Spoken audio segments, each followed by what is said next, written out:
ದೀಕ್ಷಾ ಕಾಲ್ ಮಾಡ್ತಿದ್ದಾಳೆ. ಹಲೋ. ಹಾ ದೀಕ್ಷಾ ಹೇಳು. ಏನಿಲ್ಲ, ಎಲ್ಲಿದ್ದೀರಾ? ಇಲ್ಲೇ ಕದ್ರಿ ಹತ್ರ ಇದ್ವಿ.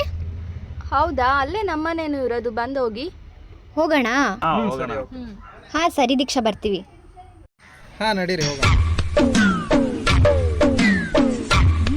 ಹಾಯ್, ಬನ್ನಿ ಬನ್ನಿ.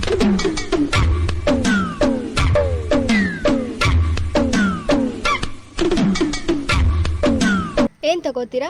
ಇಲ್ಲ ಬೇಡ. ಕಾಫಿನಾ ಟೀನಾ? ಏನು ಬೇಡ.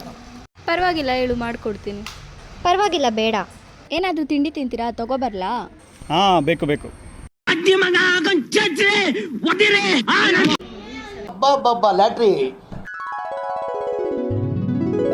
ಏನು ಗೊತ್ತಾ, ಇವಾಗ ನಾವು ಅವ್ರ ಮನೆಗೆ ಹೋದ್ಮೇಲೆ ಅವಳು ಏನೇ ಕೊಟ್ಟರು ಬೇಕು ಬೇಕು ಅಂತ ಇಸ್ಕೊಂಡು ತಿನ್ಬೇಡಿ, ಎಸ್ಪೆಷಲಿ ನೀನು. ಈ ತರ ಹಿಂಸೆ ಕೊಟ್ರೆ ಜನಗಳಿಗೆ